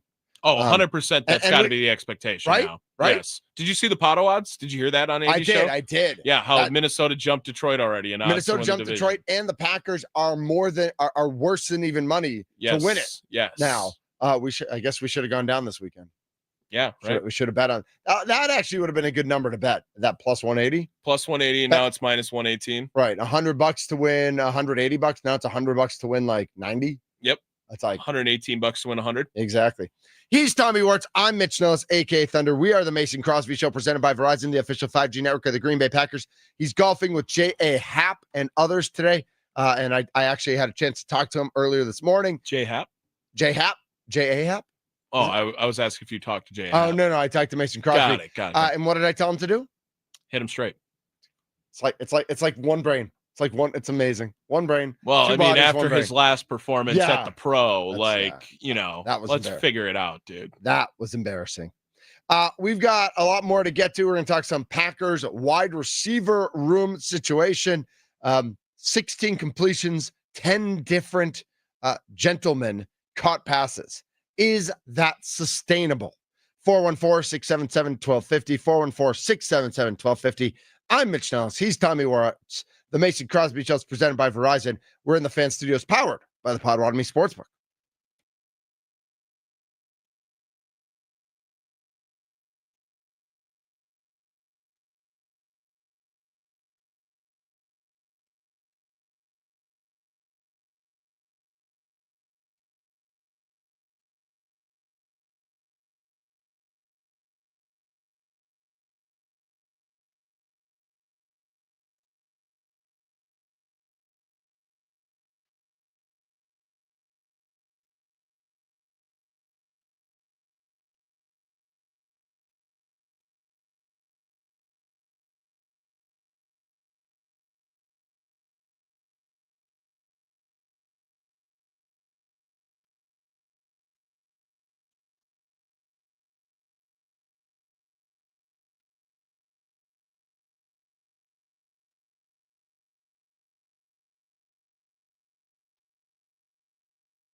This is the Mason Crosby Show, presented by Verizon, the official 5G network of the Green Bay Packers. Mitch Nelles, Tommy Wirtz here with you on this wonderful, wonderful Tuesday. It's wonderful, although I will say my underdog wasn't wonderful last night. I love underdog. I love making my picks. I love winning money. I won money over the weekend. Last night, I did have higher for Caleb Williams rushing yards. That was great. But everything else fell apart. I think I took Loveland. I thought Loveland and Hawkinson would both have good days at tight end as safety valves for their quarterbacks. They did not. Hawk Tommy screwed Wirtz. me. Yeah, I know. You needed like nothing from it. You needed next to nothing. Hawk screwed me. Yep, he did. So get your picks right. You could win up to 5,000 times your cash. You can play with as little as $1. I know the Brewers, got shut out last night, so I think they're going to rebound big time. So I'm jumping back on the terrain train. Yelich just hit the ball really hard last night. I think Yelich will keep that going tonight. Download the app today. Sign up with promo code ThunderMKE to score $50 in bonus funds when you play when you play your first $5. That's promo code ThunderMKE. Millions of fans have already won billions making picks on Underdog. Will you be next? Underdog, make picks, win money. Must be 18 or over and present in Wisconsin. Terms apply. See assets.underdogfantasy.com/web/play and get terms _DFS_.html for details. Concerned with your play, call 1-800-GAMBLER or visit ncpgambling.org. This is the Mason Crosby Show. We're in the fan studios powered by the Potawatomi Sports Book. Thanks to Sparky for holding it down in the first hour. Here I am in the second hour, leading you up to Middays with Thunder, 11 to 2 today. Middays with Thunder tomorrow will be at the Potawatomi Sports Book. So we're going to rock the Potawatomi Sports Book. We actually have a funny show tomorrow. It is 11 to 12:30. Then the leadoff show is 12:30 to 1:30. And then I come back on for the last half hour to set things up for Wisconsin Sports Daily, served up by Wendy. So I will be there from 11 to 12:30. I'm then going to eat everything in sight at the sports book for an hour. Tommy is shocked by that. And then I'm going to jump back on for the last half hour of that show. If anybody wants to meet me for lunch tomorrow at 12:30 at the Potawatomi Sportsbook, just let me know. Shoot me a message on Facebook or on Twitter, or if you have my number, or you can find my number, or you just want to call Tommy and tell him I'm in for lunch. I'm not treating for lunch, but I will definitely meet you for lunch. And maybe appetizers are on me. Maybe I could do appetizers. I'm not doing the whole lunch, people. I mean, I'm in radio. Let's be real. And I'm not a former athlete. But I could do appetizers. So Brewers lose last night 5-0. One pitch did them in. That's how it goes sometimes. And looking at the Green Bay Packers, the Packers are back at practice today. The Packers are available. The players are available before practice at 12:30. I think they're talking to the media. Then they practice. Then Matt LaFleur will talk tonight. So we will play that back tomorrow on at least Middays with Thunder. We'll probably play some of it back with Mason on the Mason Crosby Show as well. 16 completions, 10 different receivers. Tommy Wirtz. It's a great, how do I say this? I don't mean to make this sound political, but it's a great socialist system with pure socialism, not political socialism, but actually just like sharing of all resources, which a society where we all share equally. Everybody eats. Yes. Everybody gets what they need. Everybody's provided for. Everybody eats. Right? Everybody was provided for on Sunday. Everybody got one. Did anybody not get one? I guess Malik Heath didn't get one. Christian Watson. Well, no. Malik Heath didn't get, because Malik Heath was in. Like, I saw him run a couple of routes. I don't know how many snaps he got, but he did not get one, but everybody else got one. Is that sustainable? Is that something that the Packers, because if you look at the box score, it wasn't just the catches, the 16 catches, but it was actually the targets as well. That the targets were pretty evenly spread out, not perfectly spread out as the catches were. But Romeo Doubs, 2 catches, 4 targets. Jaden Reed, 3 catches, 5 targets. Dontavian Wicks, 2-2. Tucker Kraft, 2 catches, 4 targets. Golden, 2-2. Jacobs, 1-1. Musgrove, 1-1. Brooks, 1-1. Fitzpatrick, 1-1. And Savion Williams, 1-1. There were only 22 targets. So is this sustainable for the season? Will it keep everyone happy? And I talked about this a little bit with Peter Bukowski yesterday from Locked On Packers and The Leap. And we both agreed that as long as winning happens, happiness follows. Mm-hmm. If this is the case, if we're at 16 completions out of 22 targets to 10 different receivers, and the Packers lose 27-13, this sounds a little bit different. Sure. Right? It's then we start to hear, who's got to step up? Well, who's got to step up, but also, hey, I was open. Right? Why isn't Jordan finding me? Right. Like, I was open 5-6 times. I got, I don't want to pick on Dobbs, but Dobbs is the easy one to pick on because he needed the mental health break for not being a bigger part of the offense last year. 2 receptions for 68, the big 48-yarder, 4 targets. They lose 27-13, and Romeo says, hey, 4 targets is fine, but there were 2 other times I was wide open, and he just missed me, and he threw into coverage, and, that changes the game. And he's not necessarily wrong, but is this sustainable, I guess is my question, with this number of targets, with Christian Watson coming back in 4 weeks, right? I mean, Christian Watson, by all accounts, is going to be activated or is going to be healthy by the time his 4 weeks on the PUP are done. How does that change things? Where do we go from here if you are the Green Bay Packers? As far as sustainable, I will say yes. Okay. Because this team is obviously going to be depending on a play more than it is a player on offense. It feels like very much so, where it's not going to be, hey, let's go find Christian. Let's find something to get Romeo open. Let's get Golden on this ball. It is, hey, our team's going to do this so that this spot or this position will be open. So now it is actually probably in Green Bay's benefit to not have a guy stand out in the wide receiver or weapons room, because now you have no idea where to look on the defense. Where yesterday they find Justin Jefferson. Where is Justin Jefferson on the field? Right. Every single time. Yesterday, where is DJ Moore? Where is DJ Moore on the field? And Sunday, where's Amon-Ra St. Brown? Where is Amon-Ra? Where's Amon-Ra on the field? Make sure you find Amon-Ra every time. When Green Bay goes out there, you have no idea who's getting the football. You have no clue. You have no idea where they're leaning. Maybe you can try to look back at some film. If I had the all 22, you could say, hey, when a guy lines up here, he's more likely to get the football than as opposed to if he lines up at the X or the Y or the Z. Which is their opponent's that's the job. Yes. In the NFL. Absolutely. But as far as you don't have to know where a certain player is, like, that probably benefits Green Bay, no? Like it does, but at some point, do you need someone to step up? Do you need to know that as the Packers, you could just force it to Devontae Adams, and he's going to come up with 13 for 187 and 2 tugs? Maybe. Is there going to be a game? But it's Moneyball. It's Moneyball. It's not replacing Giambi. It's like you are trying to have a group replace Giambi. You can't find another one, right? There is no more Devontae Adams coming to Green Bay. But can you make up for an awesome Devontae Adams game that won you a football game back in the day with 6 guys who did it? I mean, there are probably times you can, but there are probably times you can't. I understand that. And that's what you run into.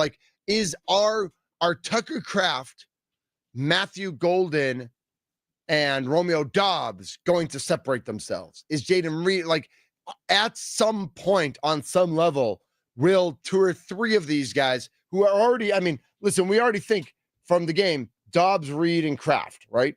They were the main guys. They got 13 of the 22 targets between 3 guys. Are they already separated? As much as everyone eats, they were the 3 main guys. What has been who the Brewers, right? Yeah. Every day it's just someone new, right? I mean, there's kind of been guys at the end of the year, like Terang is kind of separated. Churio obviously is the future, and Yelich is the superstar, and maybe they separate by the end of the year.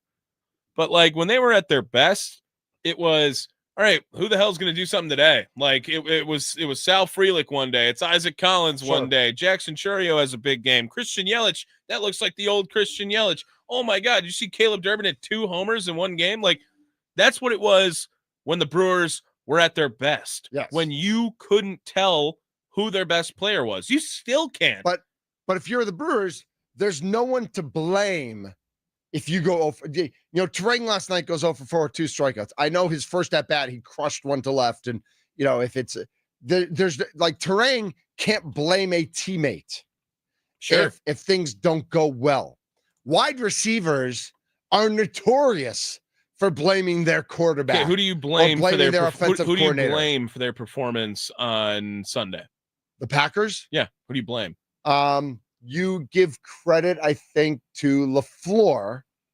You blame LaFleur for a good game plan. So Romeo Dobbs had 2 catches for 68 yards. Yeah. That was the top getter, right? Because he had the big 4 play. targets. He had the big play, yeah. Right? If Dontavian Wicks next week goes 2 catches for 68 yards, would that surprise you? No, right? Okay, but I don't know if long-term that's good. If Tucker Kraft, that's what I'm saying. Tucker Kraft was 2 for 16. Not a great day out of Tucker Kraft, right? Nope. Well, would it surprise you if he went 3 for 45 next week? Because that was Jaden Reed's day. Right. And then if Jaden Reed went 2 for 16, as well. like right. All right, that's the question. If Jaden Reed goes 2 for 16, is he not happy? If he's got 2 targets. If he's got 2 targets and he goes 2 for 16, does Jaden Reed leave that game with a seed of doubt in his mind that he could have been used better and he could have done more given the opportunity, but Love didn't look his way. Love didn't call his number. LaFleur, Stenovich, here's another stat. Didn't get him the ball. Here's another stat that we're not looking at with it. Are you on ESPN stat looking at this? I am. All the way at the end in that receiver column. Yeah. FD. Got that one? No, I do not right now. First downs. Okay. Oh. 2 first downs from Romeo Dobbs, 2 first downs from Jaden Reed, 2 first downs from Dontavian Wicks, Tucker Kraft, Matthew Golden, each get a first down. Yep. That is 8 first downs they got from those players. I'm here for it. Right? Yep. So now you're looking at a team who passed the ball 22 times and got 8 first downs. They literally passed the ball 1 out of every 3 plays, or 1 out of 3 pass plays and then a first down. Like, you're never not getting a first down on that logic. Right. They had 8 passing first downs, 4 rushing first downs, 2 from penalties. They were 4 for 10 on 3rd down. 40% is a pretty good number. 1 for 1 on 4th down. Only 47 plays. Yeah. They only ran 47 plays compared to Detroit, who ran 65 plays. The time of possession was a pretty decent number in favor of Detroit. 35 to 25. Yeah. So I hear what you're saying, and I think there's truth to it. I think it flips on its head. And listen, everything flips on its head when you lose games as opposed to winning games. As long as I keep on winning, everyone stays healthy. But I think even in a win, Jaden Reed goes 2 for 16. Romeo Dobbs goes 2 for 16. They start thinking like, what? Like, I get that we won, and I get that we have other talented guys in this room, and I got those guys back. I got Wicks, I got Golden, I got everybody's back. But I could do more. And I got to get paid too. Like this is what I do. I'm a football player who's looking at, am I looking at a 4 for $50 million deal, or am I looking for a 4 for $30 million deal? Like that's a big difference depending on how I play this year. And is another team going to trust me to be able to lift that up to the next level based on what they think I can do, since I'm not really given the opportunity on this team to show what I can do? So maybe the team is built for sustainability in production, but not satisfaction. Like that could be a line then from it too. I just think that the performance you saw from the Packers wide receiving core, and just specifically the receiving options, that's like Matt LaFleur building for sustaftaiability. Like Yes. That is exactly what he's trying to do. Right. As the head coach, that's a great job by him. Yeah. You have to keep in mind, keeping everybody happy though. Like everybody eats when you beat down the Lions 27-6. And I know they give up the touchdown, whatever. But when you beat down the Lions, everybody eats. When you lose a close one to insert team here, Washington, Philly, at Detroit, late in the season, and guys have an opportunity to make plays, and either they don't make plays or they're not given the opportunity because the ball goes somewhere else. I think you run the risk of you got to make sure that you are on top of all these relationships. And that's one of the things that Matt LaFleur has to do. He has to make sure that he is staying on top of these relationships, making sure that everybody's bought in, making sure that everybody's mental fitness is in the right place, because you don't want people to go mentally sideways on this team in what could be a special season. 20 targets yesterday, 20 passes for J.J. McCarthy, and they got 5 first downs on that. They got 2 from Justin Jefferson, 2 from Aaron Jones, 1 from Jalen Naylor. Yeah. And they're missing their big number 2. Yeah. They are missing him. Yep. But they're also, I mean, listen, J.J. McCarthy's not Jordan Love. Jordan Love's not the best quarterback in the league. J.J. McCarthy's not him. And J.J. McCarthy had a great comeback last night. But we both know J.J. McCarthy and Caleb Williams are just guys at this point. They have NFL ability, but they're not on the level, and their teams aren't on the level of what the Packers did in week 1. And that's again, the beauty of all of this is that we get to turn around Thursday night. Like, Tommy, I'm so excited. It's Tuesday. I know. It's like literally we get to watch the Packers in 2 days. It's so great. Isn't it amazing? It's awesome. Oh my gosh. I love it. And we hated it like a week and a half ago. I know. We hated it. I Now I'm know. like, I just want to watch. I think the way they won this game and the way, I know there were some injuries coming out of it, but there was also like some rest that could come out of it. Washington won the same way. And yeah, Washington has to travel, but they had kind of a walk-through game as well on Sunday. So we'll see how that all works out. This is the Mason Crosby Show, presented by Verizon, the official 5G network of the Green Bay Packers. We are on 1250 AM, 105.7 FM, The Fan. We're on the Odyssey app. We're on the iHeart app. That's all free. We're on the YouTube app and on YouTube at youtube.com/@thefan-Milwaukee. Put that @ in there. Brewers play tonight again, 7 o'clock. Brewers at the Rangers for game 2 of the 3-game set. Packers and Commanders Thursday night football. Absolutely excited about that. Make sure you tune in to Middays with Thunder from 11 to 2. Ryan Wood of the Green Bay Packers will be joining me at noon to talk all things Packers, and we'll look at some of those injury issues for the team as well. My name's Mitch Nelles. He's Tommy Wirtz. We are the Mason Crosby Show, presented by Verizon.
This is the Mason Crosby Show, presented by Verizon, the official 5G network of the Green Bay Packers. I'm Mitch Nelles. Oh, excuse me. It's okay. Little weird thing in my. Oh my God, my roommate almost had I had some spicy chicken yesterday. Did you bring in some leftovers? I did not, and the dust. When I took a bite, my roommate thought he was gonna have to Heimlich stuff, or I don't even know. It was nice. Something along the. But yeah, I mean, the dust of it. As I went in. So are you milk or beer? With my with spicy stuff, like if you have a spicy situation. I know my spice tolerance, so I'm usually fine with whatever I have because I will never get to a point where it's going to be I need something to cool this off. Right. I can handle, I think, a little more spice than maybe the average person. Most Kadahans. But I like a little bit of kick. Yeah. I just won't get it to an uncomfortable level ever. Even if I continue to eat it, I already know where I am. But I guess there's a great Ted Lasso scene about this that I'm not gonna ruin for you, but I'm just gonna tease it for you. When you get to it, you'll know. It's a absolutely great spice scene in Ted Lasso. He's Tommy Wirtz. I'm Mitch Nelles, a.k.a. Thunder, wrapping things up here on the Mason Crosby Show. Mason is back tomorrow, and we'll have lots of Packers sound to react to. The players are in the locker room. They'll talk around 12:30, then practice, and then coaches talk later this afternoon. Sparky might have an opportunity to sneak some of that onto his show. If not, obviously, we'll be all over it tomorrow. Tommy looking good. I literally did nothing. I know. Life happens sometimes. I do want to shout out WWE. I'll talk about it a little bit on Middays with Thunder. Great fun last night at Fifer Forum. AJ Lee on the mic for the first time in over 10 years in the WWE. She is CM Punk's wife, and she also was her own character for a long, long time. Seth Rollins in the house. The Usos were in the house. And it was just a fun night at Fifer Forum. And so, WWE they just roll along. I'm all in on Roman Reigns now. Are you? Because Roman Reigns is not all. You're all in on Micah Parsons. You want the acknowledgement. Acknowledge him. Exactly. Yep. Roman Reigns, we don't even know the next time we're going to see him. He's missing in action. He's wearing number 1 for the green and gold now. He's also doing movies, and is he doing Street Fighter or something? I think there's a Street Fighter movie coming out. No idea. Yeah, that him and Cody Rhodes are both going to be in or something like that. But it was a blast last night. It was a lot of fun. And of course, because I didn't watch all of the Brewers game. I did watch the recap. I didn't watch all Monday Night Football. I did watch the recap. And listen, we talked about the NFC North. And to me, the NFC North is to me, it's the whole NFL. Yeah, maybe. Right? Yeah, maybe. I don't know. I don't know when the 4-letter network comes out with its power rankings. Oh, you can't wait for power rankings. And I hate power rankings. And you can't wait. But there's one team. There's literally, and I'm looking at, they're here right now. Oh. Guess who's number 4? Wow. Really? Who do they have ranked above? Who do they got the Bills. They have the Eagles. Yep. And then one you're going to be mad about. This one blew my mind. Ravens? Yes. There you go. Ravens are 0-1. Blew a fourth quarter lead. I know people still think they're going to be really Bears good. Must be number 6 on this list then. Yeah. Based on that logic. No, the Chiefs are 5 though. Oh, really? God. The Chiefs could the Chiefs be bad? Could be. Not bad, but just not good. Oh yeah. I don't think they're that good. Washington 6, the Rams 7, Lions 8, Chargers 9, and Buccaneers 10. I'm super mad at that list. I'm the Commanders too. You should be higher than 6. You beat the Giants, a little fired up. Yeah, I think the Packers should be mad. I think 4s. I don't think, based on week 1, I don't think the Bills, Eagles, or Ravens play better than the Packers. Based on week 1, the Packers are 17-0. Right. That's what that means. Right. Yeah. And they crushed a team. They crushed a playoff team. Philly didn't crush a playoff team. Buffalo didn't crush a playoff team. And Baltimore didn't crush a playoff team. No, but they were from last year. They were a playoff team coming in. Correct. That's all the information we have. Can we say confirm the NFC North will win a playoff game this year? Sure hope so. Okay. All right. I sure hope so. He's Tommy Wirtz. I'm Mitch Nelles. Mason Crosby's back tomorrow. Lots coming up on Middays with Thunder. Dario Melendez from WISN 12 is going to join us. Ryan Wood, our Green Bay Packer insider, is going to join us. Can't wait for all that coming up on Middays with Thunder. This has been the Mason Crosby Show, presented by Verizon, the official 5G network of the Green Bay Packers. Thanks to Sparky for jumping in the first hour. I was so a terrible brother. You don't have to forgive me. Hey, everybody. Rough night with Underdog last night, but I'm jumping right back on.